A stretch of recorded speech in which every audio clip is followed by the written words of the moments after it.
Hey, this is Ellen on the tropical island of St. Bart's. It's Wednesday morning, my friend, and you are listening to the Lumen Ladies edition of Light Talk.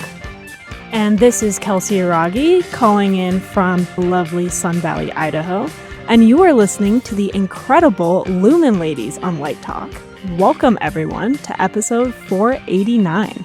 Yes, and Kelsey and I are your co-hosts today, and I think we should start off with Kelsey telling us a little bit about herself. Yes, so I've been on the show before, but I've had many updates since then.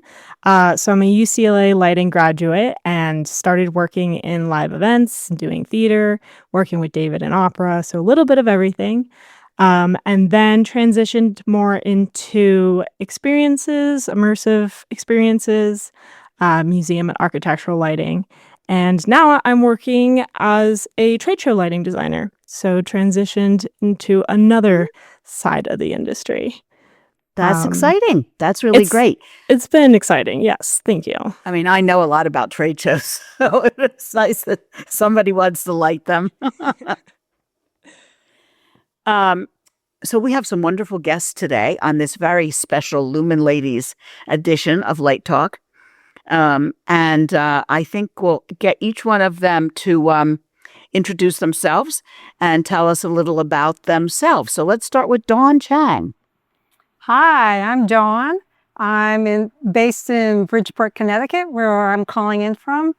And I started in lighting design I discovered theater when I was in college at Oberlin College and was just a generalist. But that's where I had my aha moment about all the things that I loved. I had a strong math science background because my father was an engineer and an inventor in Silicon Valley and owned a number of patents to his name. So I learned a lot of math science growing up. And I had 16 years of piano, including 4 years at Oberlin Conservatory and 8 years of ballet up through high school. And I knew I didn't want to be a performer, but I loved the performing arts. And in college, discovering theater, volunteering to help finish building scenery for Don Giovanni, I had an aha moment where all of this came together on purpose. And I went, wow, I want to learn how to do that. And that's pretty much taken me to where I am today. So that's the short version of what I've been doing. Okay, cool. Christina Gianelli. Hi, I'm Christina Gianelli. It's interesting because my career has been rather episodic, and I also come from a kind of a family background of the sciences. I grew up in New York City, and I fell in love with lighting design my senior year of high school when I was volunteering for the little off Broadway company that used the parish hall of my church, which was around the corner. And they produced Sondheim musicals and all sorts of things, and then usually a huge show in the church proper once a year. And I think I was drawn to the four-dimensionality of it. It was like painting with light, and it took me a few years, though, in college to sort of decide that it would be okay to pursue a life in the arts. And I have ever since. I've been really fortunate. I moved to Houston. I had an opera phase with Houston Grand Opera that rolled into a ballet phase with the Houston Ballet. And now I'm back in Houston, and I'm sort of in a theater phase, but still doing a lot of ballet elsewhere. And I've started lighting really large sculpture. So, and during COVID, I finally went back and got my MFA, and I've been doing a little teaching. How fantastic. That's great. So my name's Elena. I am a student of lighting design and comparative genocide studies currently. I'm currently completing an internship at Upstaging just outside of Chicago. And I love this field. I love the people in it, and I'm so excited to be here. And if I may say so, Elena was one of our Pat McKay Diversity and Design Scholars last year.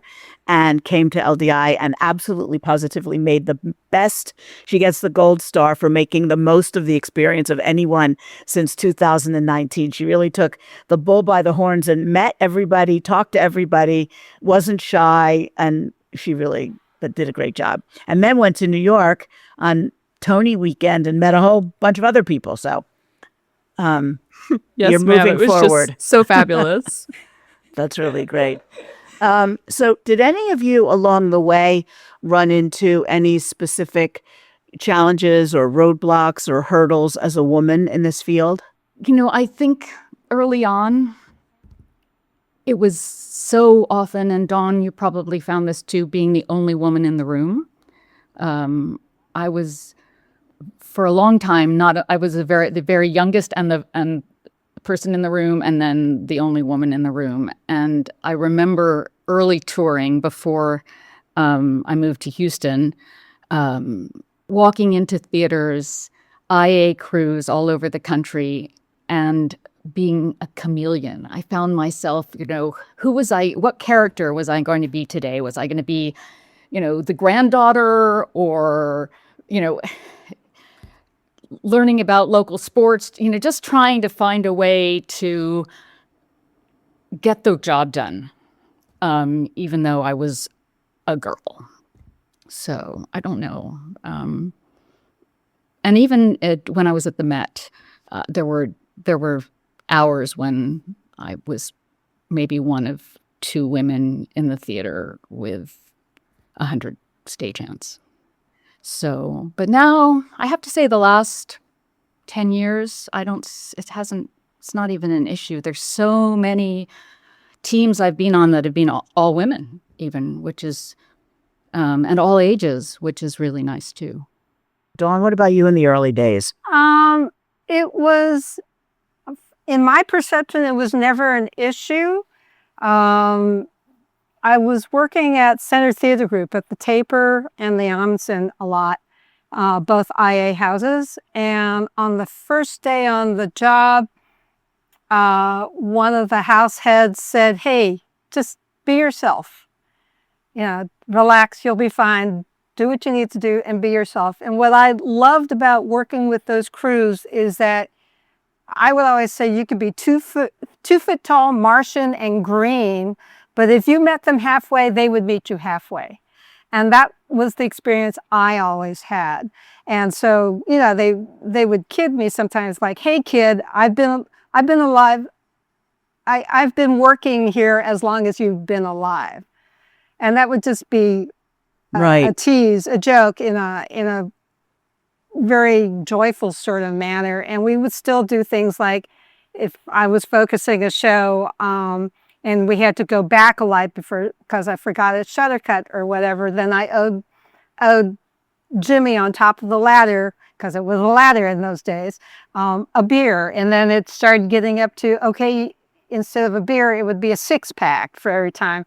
And we would play those kinds of games. So it was always fun, supportive, and I was very grateful to be in that kind of environment. Kelsey, did you have any women issues on the way up? I was just going to say, I think, Dawn, what you were saying about being yourself is great advice. No one can fault you for just being who you are. And I think other people can tell when you're, trying to fit in a little too hard. So it's a little more natural when you are just yourself. I will say I've been lucky enough to be surrounded by other women in the field. And I make that choice when I'm in a position to hire as well. But oftentimes I get called mom, which I don't know if that's a shared experience and if that has happened to anyone else before. But it's interesting because nobody goes around calling the crew lead dad. But as soon as I walk in the room, all of a sudden I'm referred to as mom. Yeah, I think it's twofold. I think to the mother thing, there's definitely an element of that men can only really rationalize you being in the space and being in a position of power if it fits into like traditional structures for them. So oftentimes they'll put me in like the sister role, and then you have the mothers, but then there's no structure like that for the men in the space. It's always, well, here's mom, and then here's all of the men that work in the space. So there's definitely that. And I think, even though things are getting much better, and even just over the last few years coming into the space, I've seen how welcoming and accepting it's become. I think there will always be, but there is that top level of pressure to perform the masculine, to support these systems of power. And I think the struggles are a lot less acute, but still systemic. Yeah, I got ma'amed a lot, Ma'amed, especially yeah. in the South. And I don't think the same thing happens. I think you're pointed the same thing that happens for my male counterparts as a lighting supervisor or a lighting director or a designer. But I think that's just the way people in the South are brought up. Christina and I have some wonderful friends in Texas, and they, say yes, ma'am, all the time, and or yes, That's sir. true. I don't think I just think it's the way they were brought up. I don't know. It's true. We just didn't hear so many yes sirs. You hear a lot more yes, ma'ams. I would agree with that. I think what I like now was just the collegiality. I mean, when it was so, just like the backstage talk over Right. donuts and stuff is just much broader now that there are more women in the field. It really, early on, it was like, you're focusing, and there's always the bottom of the ladder chatter, and maybe less so now that the rules have changed about lift usage and moving things and all of that. But yeah, it's different. And suddenly I remember going up to Dallas, and the crew ratios were different, and it was like somebody was talking about nail polish. I was like, and I realized it was 4 women at the bottom of the That's list so instead funny. of 4 guys. Wow. It was really a funny is day. It funny. was kind of Well, when you guys put together a team like a lighting crew for a project, do you specifically look for women to be on your team, or you look for the best programmer that's out there or the best assistant that's out there? How do you all go about putting together the team you're going to work with, even like for a student production? I pretty much want the best person. And these days, even in the South, it's very diverse in every way. And that is such a pleasure.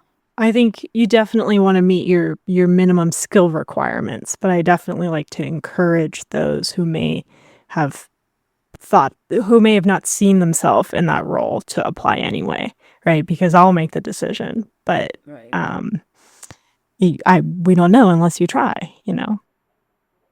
Well, there's also it's during the pandemic, I was helping to teach some courses for the Actors Fund, now the Entertainment Community Fund.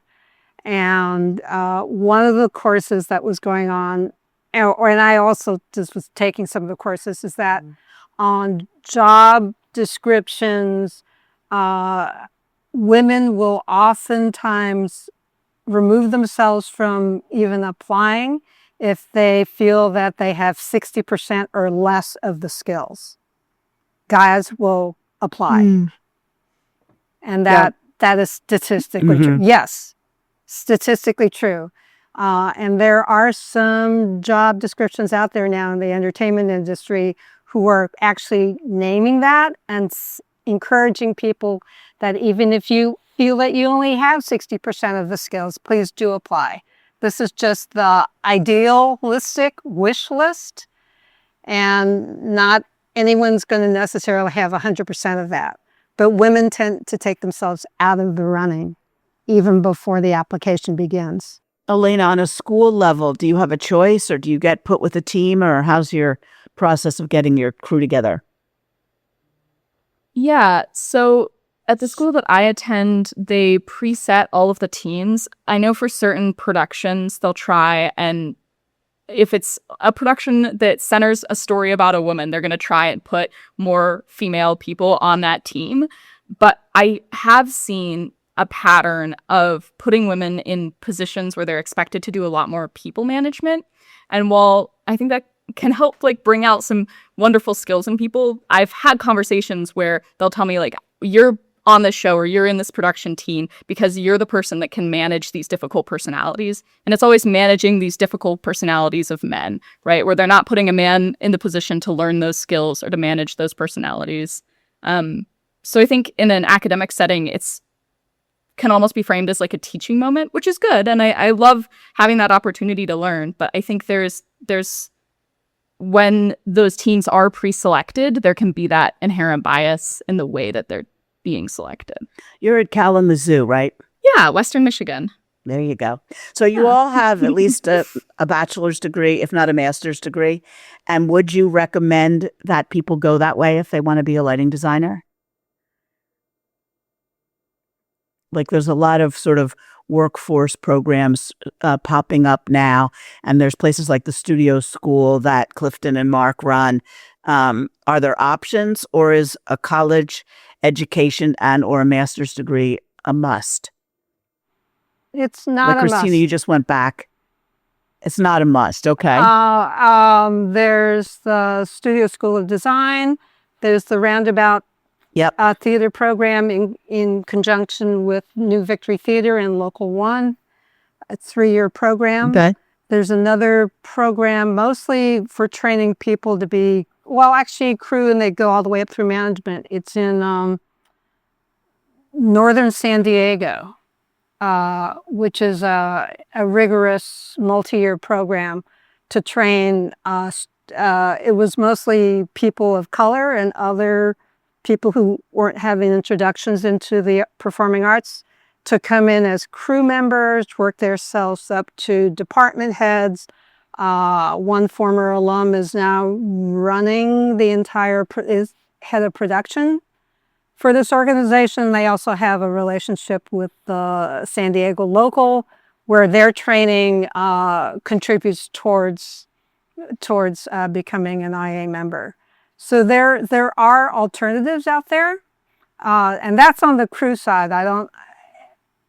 It can lead to design. I have an undergraduate. I did apply to grad school, but I started getting so much work that I deferred grad school, and then I ultimately never went to grad school. And just had a lot of amazing mentors along the way. And I would say the working population of designers out there is kind of split. You know, some have an undergraduate, some have a master's. Some have a BFA, some have a BA. I have a BA. So I think it's kind of all over the map. And have you done some teaching? Only sporadically, a semester here or there. I've mostly either been designing or been a theater consultant. Yeah, I mean, there are some great internship programs within theaters in Houston. You know, for example, and I'm more familiar with that in Houston, and there are a bunch of people coming up through the ranks, both as technicians and designers who just came out of school. Some of them maybe some community college. There's some great community college programs around the country, but they're coming out and just working, and that's sort of what I did essentially. I have my BAs in history of art, which actually I think in many ways was a very, very good foundation as a designer, because it's really, learning to see is key. And what I tell people to do, is make sure that you're always getting out and seeing art and refreshing your eye as much all the time. But yeah, I think I got interested in getting an MFA because I thought I'd gotten to a point where I had a lot to teach. But these days, to teach, you really need the paper. When I was in school, it was like, professional experience was enough to teach at the college level. But I couldn't for a few years, I just couldn't figure out how I was ever going to get an MFA and work. And I wasn't going to stop working. And then COVID solved that problem for me. So that's how I spent my pandemic years. And it was great because otherwise I would have dissolved into a little puddle of depression and despond. I think that touches on a really good point, though, Christina, because I think at least what I've seen is that the benefit of getting a bachelor's degree is not so much learning lighting design as a skill set, because you could learn that through any online program. You can download the software, you can get a viz key. And I think it's in learning how to see and learning how to learn and giving yourself this like diversified skill set that makes you more adaptable in the work environment. Yeah, I agree. And I probably shouldn't say this on the air, but I have a real ambivalence about theater, the whole concept of undergraduate theater training, because there's so much that I think the best artists bring to their work is their whole selves and their ability to experience and bring that to bear. And so history, literature, learning to think, learning to communicate, and then engineering, physics. It's like you need to know these things in order to collaborate with other people and to just solve problems. So being on a crew, shadowing people, just getting into the theater. And there are so many ways to do that. I think people in the industry were always so generous to me. We all want to share. We love what we do, I think. And so when people come and want to shadow me or intern, I'm all for it. One of the things I know you've done a lot of is recreate ballets, either your own or other people's, like when they're in repertory and they travel. Are there particular challenges involved in that? And like, if you go back to a piece that's like 10 years old and the technology has changed, do you want to totally change the rig, or what happens there? Well, that is becoming an increasingly challenging thing to do. I think in the course of my career, the technology has changed completely, maybe in some areas twice. And now LED technology and color mixing is making it really challenging to transpose lighting designs, not only within the home company, because the rep plots have changed with the new equipment, but it used to be just to take them to other companies. An ellipsoidal with an incandescent lamp was not so much so different from another ellipsoidal or a cyclite with an incandescent lamp and your gel book. And you could do some math about wattage differences. But as long as you could create, especially in dance, create your beautiful washes, and focus it correctly, you could transpose and tour a show and turn the lights on and they'd be 90% there, and then you tweak them at rehearsal. And the whole color transposition is what I'm finding the most challenging. But also I really care about color. And I also want, when I'm recreating someone else's work, I feel that I am in service to them and their design, and making sure that it carries the same intention, So it's funny because this fall I'm working with one of my favorite choreographers, Christopher Bruce, to recreate one of the pieces that I lit for him at a different company, and to recreate Tina McHugh's British designer's original lighting. I've been looking after that piece, Rooster, since she set it on Houston Ballet. I've been recreating it in the United States and abroad. So yeah, and sometimes the rigs are very, just so completely different. So then I think, and then you just have to go back to what you believe is the original intention, and so that's about really seeing and knowing the work and channeling the original designer. Because I did a shed on the Gold Coast in Australia with Rooster, and it was a very different rig, all LED, and it ended up being great because it was about we had to go back to the intention of each cue. But Kelsey and Dawn, have you found that as well, like recreating your own work or touring pieces and like moving from house to house?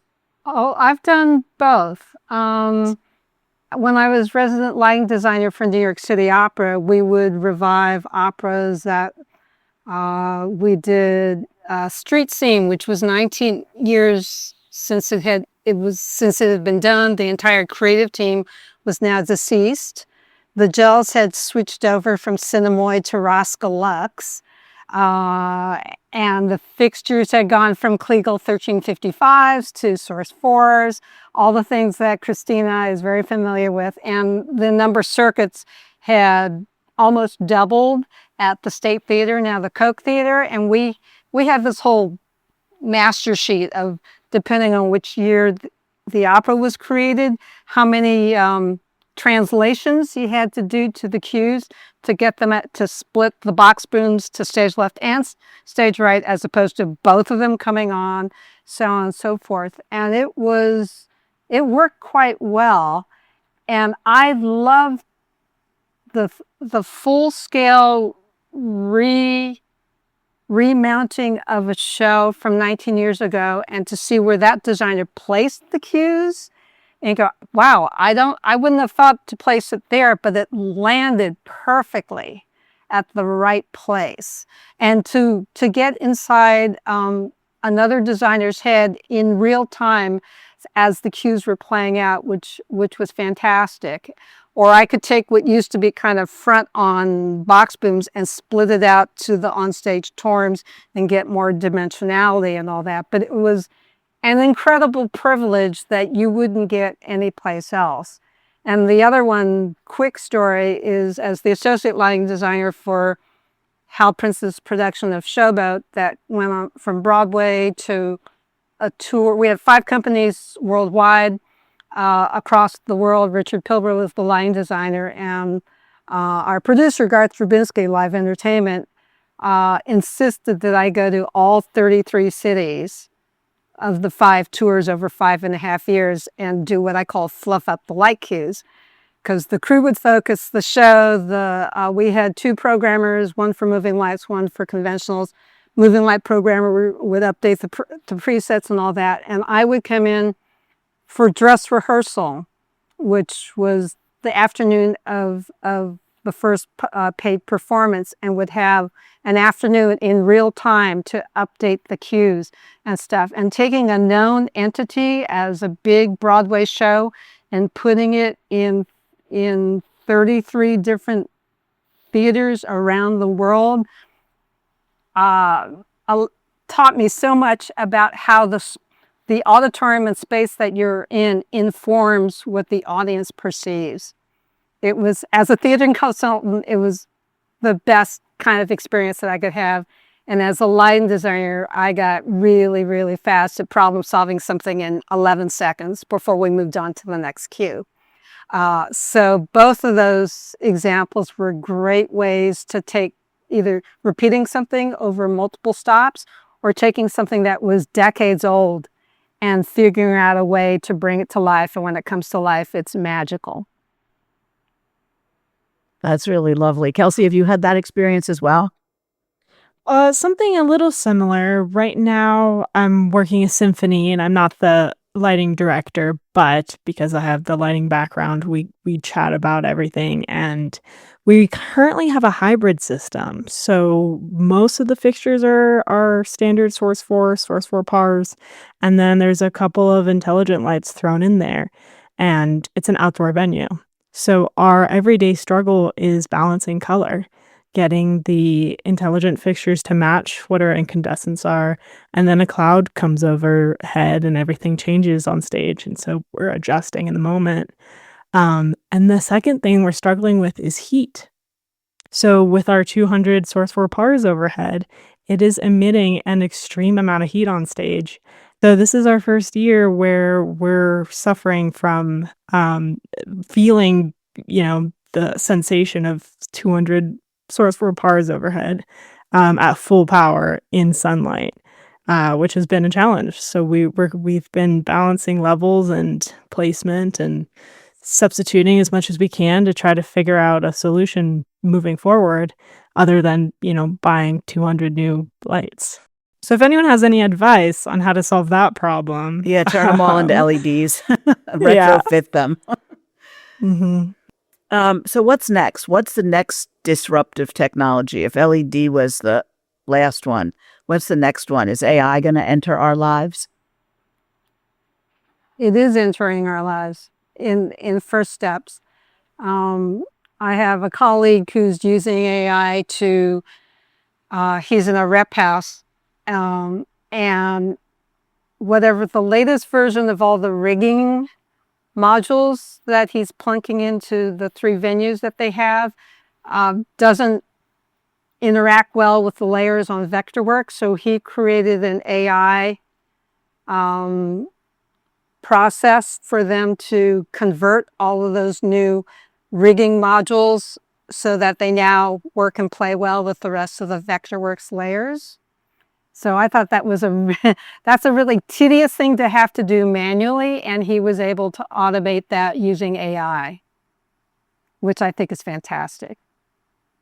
I have all kinds of ideas about how AI can be used, or for the manufacturers to use that to let me get the data I need out of the database of the lighting console, because there's stuff that I still track manually from moving lights and color palettes that the computer has and could do, and you could either have the engineers figure out a way to pull that, extract that, or you could use AI potentially as a way to do that.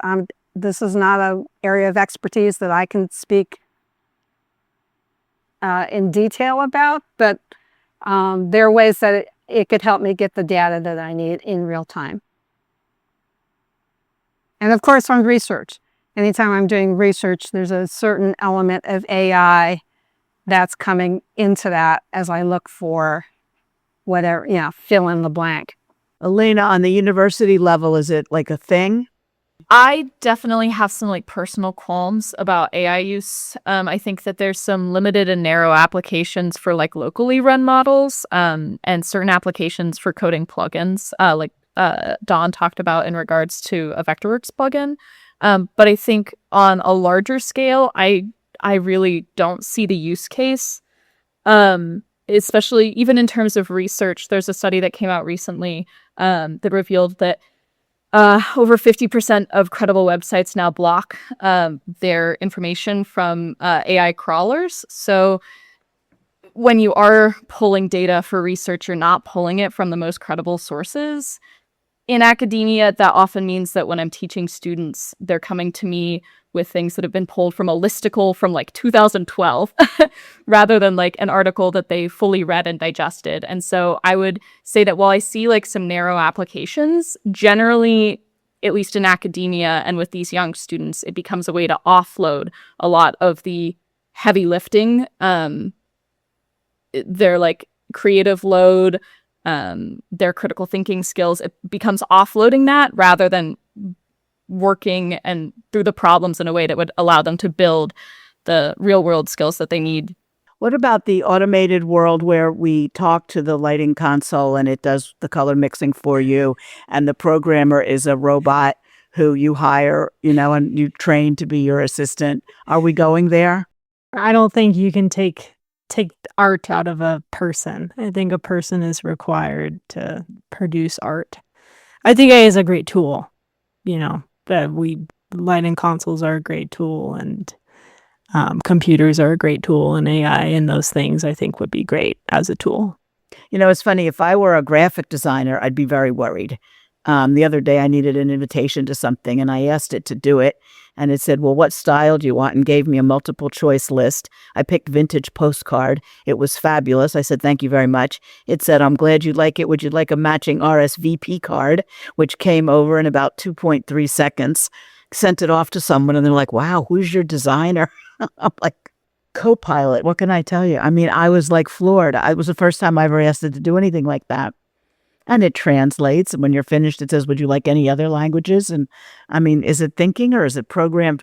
But I agree with the research problem, because I've had, like, if I write in something wrong on an article and then it finds it, then it gets in the next person's article and it just keeps going down the pike. Mm-hmm.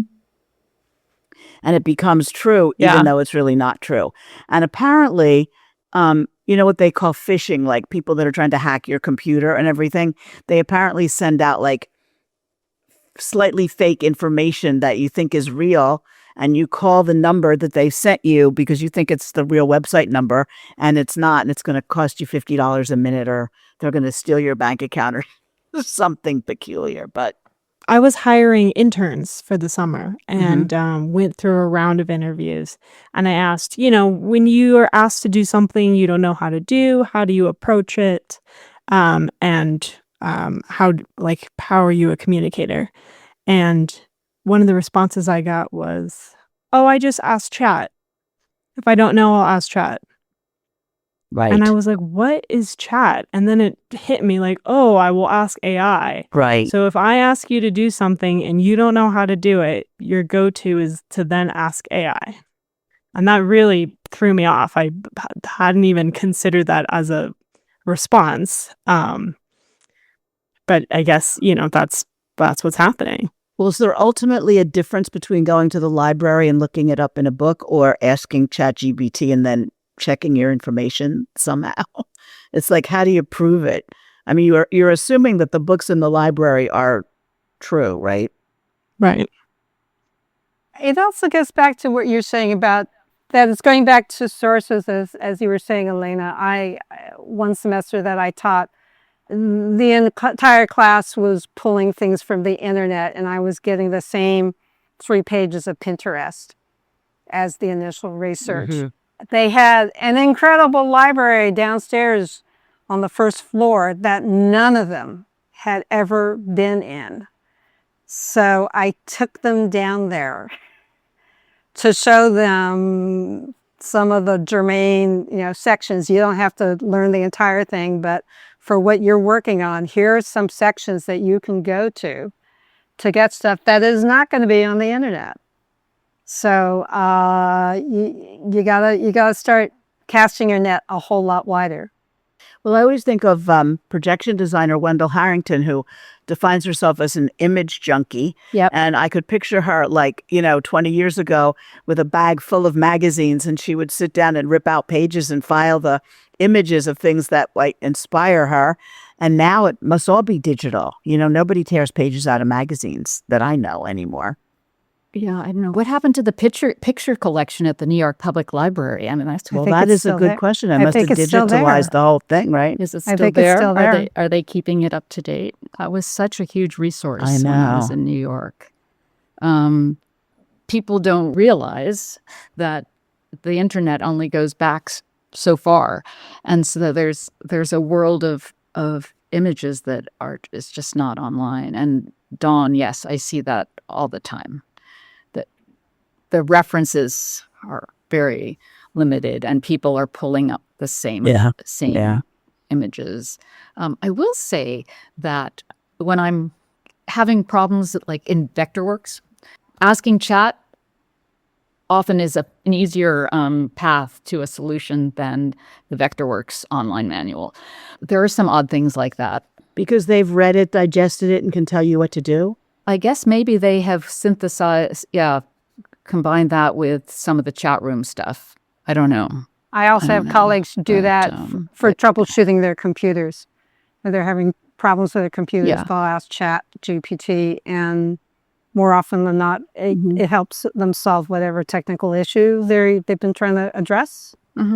Yeah. Well, I guess because it gets through the websites faster than we do. Well, right. And there's a YouTube for everything. No matter what you own, YouTube will teach you how to fix it. That is true. That is true. Someone has tried to solve the problem and wants to show you, and it's great. It's fabulous for knitting, by the way. Oh, yeah? Knitting stitches, Okay. yes. Very good. So does everybody have either a favorite production or a horror story that they'd like to share? Something that really went wrong and you fixed it, or something that was really so fabulous you'd like to talk about it? Oh, I don't remember what production it was, but David and I did one last year where there was a moment, I think it was an aria, and we used one light. Oh. So it was one light on stage for at least 3 minutes. And I had never thought that I would ever light a scene with one light, but it was beautiful. I think it was the most powerful moment in the show. Any color in it or just white? I think it was just white, yeah. And you know, one of those things that, of course, is always an option, but never my first choice. And now going forward, you know, maybe start with one and then add if you need it. Maybe you don't need it. Less is more. Yeah, less is more. Dawn? I'm thinking about the most recent production I just opened, which is King Hedley II at Oregon Shakespeare Festival. And we're all really proud of the production, and Costanza Romero, who's August Wilson's widow and the executor of the estate, serves as our dramaturg with Tim Bond, the director, and they worked on the piece for a year. And the amount of work and thought that they put into it, which rippled into all the conversations that they had with us as designers. We came in having such a deep dive already, hours and hours prior to tech, because Gordon Perlman sent me an email just the other day because he saw it and said it was amazing and really good lighting, and you guys must have had really long texts. And I wrote back, it was the same amount of time as every other show in the repertory, but in reflecting on it, there was so much conversation. The sound designer was there from second week of rehearsal all the way through opening, that we were able to do such a deep dive even before I put on a headset, that paid off in spades. And just appreciating the time in person, live, phone calls, because as everybody else on this call knows, a lot of it's reverting to Zoom. Sometimes in the most extreme cases, I might not meet the director and choreographer live until we're in tech. But the fact that we had all these conversations, all of us on the creative team have been working together on productions for decades, also gave us such a tight line of communication that it made this magical production come even further to life. And it's remarkable to me as I reflect on that. Christina? I did a show last year that I was so happy with. A new play called Let Her Rip at Stages in Houston and on their Thrust stage. And it took place in Victorian London. And for me, it all became the sort of the tension between the light coming through the window of this kind of garret-y sort of space and the variety of artificial light. So there were some scenes where we could actually at least light them as if it was the oil lamp on the table. And of course, we had to reinforce. But anyway, I was just really pleased with that sense of tension between natural light and various kinds of in firelight, lamps, candles, stoves. Yeah. Elena? Everyone's been sharing such lovely stories, but I'll give you a bit of a horror story. Last year, we toured a production that my school did out to Switzerland. And through a series of unfortunate events and one day-long accidental layover in DC, we ended up at the venue, our night of tech, without a transformer to run our gear off of.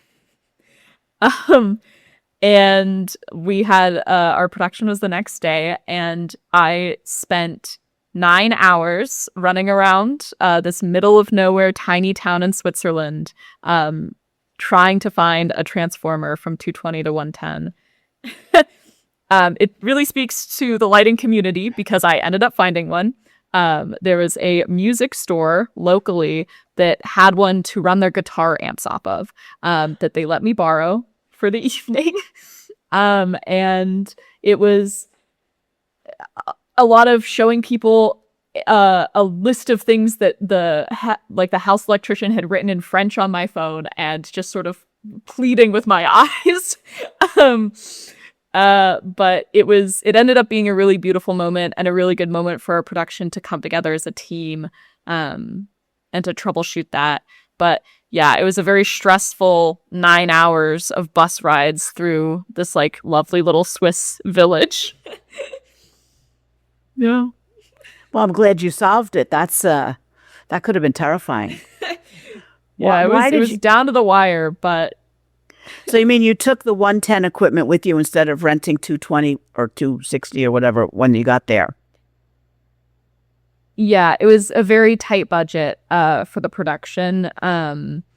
We were touring the show not to like a theatrical venue. We were touring it was to a medievalist conference. It was a adaptation of a 13th century epic medieval poem called The Book of Silence. Excellent poem if you guys are if that's up your alley at all. But yeah, it was touring to a medievalist conference, and our budget would essentially just covered getting us and all of our gear there. So it was a matter of what we could fit into our checked luggage, and what the site would provide, which was, yeah, it was sparse. We were performing in a space that opened in 1519. Wow. And boy, did the grid look like it was original to the building. That's funny. So to sort of circle back to where we started this conversation, do you guys think there is a sort of a national anti-woke movement happening? And if there is, will it impact women and other diverse people in the job market? Or is the pendulum going to just swing more to the Zoran Mandami way and woke will stay in fashion? That's so hard. I think there will always be all types of people. And so you have to surround yourself with those who support you. And, if you're strong enough and brave enough to put yourself and surround yourself with people who don't think the same way of you, then you're helping others. Yeah. Yeah. I think seeing Mom Donnie's win in New York and landslide victory definitely demonstrates that the pendulum is swinging both ways, as you said. I think that we're in a very tough time right now, but I don't think that that's any reason to slow down on the momentum that we already have. Yeah, I tend to agree. Any other thoughts on that?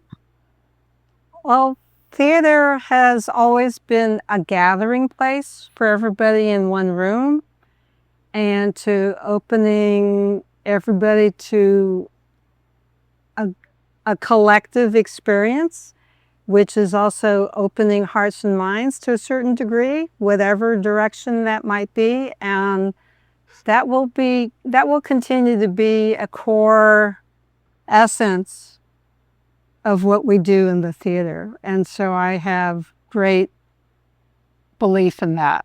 Yeah, I think that's true. I also think that, like 50 years ago, there was, a lot of talk of glass ceilings, and very few women were CEOs of Fortune 500 companies, much less governors of states. And that's really changed. There's so many more women in the top position all across the board that I don't think that can change really at this point. I agree. No, I live in one of the most diverse cities in the country, in the middle of Texas. Right. So, and Texas, it has some of the most, it's not just Houston. Houston is maybe, the other cities are also as diverse, and the towns are as diverse. And I don't think you can't undo that. And Stages Theater in Houston, their motto is, "We sit together in the dark to know how to love each other in the light." Oh, that's wonderful. And I do think that is one of the reasons that I'm so happy to have made my life and my career in the arts, because it does bring people together. Right. And we learn to communicate in a different way, and we get to rub elbows and collaborate with so many different people. Right. So I feel so privileged. It's such a rich life. Yeah, I agree. Absolutely. It's very difficult to take people, once you have had a taste of the light, it's very difficult to go willingly back into the darkness. So It's just Yeah. kind of rough right now. Right. So I was just down in the Big Bend, and I think 85% of the population is against the wall and the construction. Well, it'll be interesting to see what happens in Texas. So everybody's looking at those elections. I know. It's very interesting. Well, let's close this out with one line. What one line of advice would you give to your 19-year-old self? I know for Elena, that's not quite as in the background as some of the rest of us, but Christina? Well, two things. Don't be afraid of advice, feedback, and criticism. And, stop and breathe. Just breathe more. That's always a good one. Dawn? I would say, you're doing great. Keep going. You have such an amazing life ahead of you that I'm telling you about now. You're going to love it. Kelsey? I'd say try new things and say yes as much as you can. And remember, it's okay to say no too. Right. Elena? I agree. Say yes as much as you can, and that the journey is oftentimes more important than the destination. Right. Very good advice to all of you, from all of you. Well, thank you all for being here. Kelsey, you want to take us out? Yes, it sounds like the rocking sounds of the luminoids tell us that once again, you've spent another morning listening to Light Talk. You can hear our show on just about every podcast site out there. Check out our website at lighttalk.org, our Instagram site at Light Talk Podcast, and be sure to follow us on Facebook and subscribe to our podcast. That way, you will not miss a second of Light Talk insanity. No guarantee is offered regarding the accuracy of any statements or opinions made on this podcast. However, if you do decide to litigate, you will have to deal with me, Snoot from the Snoot Group. And don't get it twisted. Just because I married one of these losers does not mean I will go easy on you. So don't with me. Light Talk, coming to you from the tropical paradise of St. Bart's, Bridgeport, Connecticut, San Francisco, California, Sun Valley, Idaho, and the Windy City, Chicago, Illinois. Be sure to join us next week when we dive into more lighting shenanigans and serve up a fresh, piping hot casserole of nonsense. Light Talk, broadcasting questionable lumen knowledge and humor around the world. We will see you all next Wednesday morning. Bye-bye from Light Talk. Bye-bye. Bye-bye.